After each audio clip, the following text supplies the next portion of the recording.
बहुत समय पहले की बात है। बगदाद एक समृद्ध और सुंदर नगर था, जहाँ के सुल्तान उमर अल रशीद और उनकी बेगम जुबैदा न्याय, करुणा और विद्वता के लिए पूरे अरब में विख्यात थे।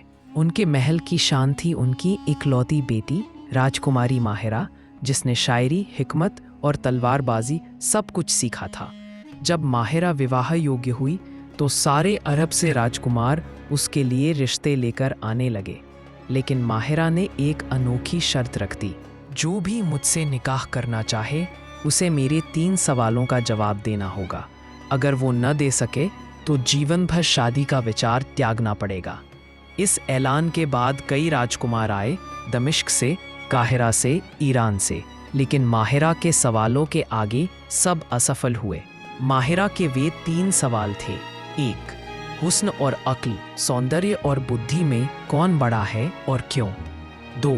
अगर किसी को 2 चीज़ों में से एक को चुनना हो, सच्चाई या मोहब्बत, को वह क्या चुने और क्यों? 3. एक ऐसा झूठ बताओ जो सुनकर सच्चा लगे। इन सवालों ने हर किसी को चकित कर दिया। एक दिन दूर के एक छोटे से इस्लामी राज्य से अली इब्न सलाह नामक युवक बगदाद पहुंचा।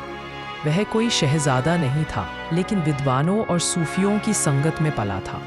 उसका पहनावा साधारण था, लेकिन आंखों में ईमानदारी और दिल में इल्म था। माहिरा के सामने पेश होकर उसने मुस्कराते हुए जवाब दिए। 1.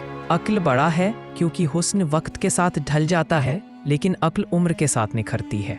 2. मैं सच्चाई को चुनूंगा क्योंकि सच्ची मोहब्बत झूठ पर नहीं टिक सकती। 3. मैंने झूठ बोला कि मैं तुम्हें कभी भूल जाऊंगा, लेकिन यह सुनने में झूठ लगता है और हकीकत में भी यही झूठ है, क्योंकि तुम्हें भुला पाना मुमकिन ही नहीं। माहिरा के चेहरे पर मुस्कान फैल गई। सुल्तान और बेगम ने तालियां बजाईं। अंत में माहिरा ने अली इब्न सलाह का हाथ थामकर कहा, आज पहली बार कोई मेरे सवालों का जवाब दिल से लेकर इल्म से दिया है।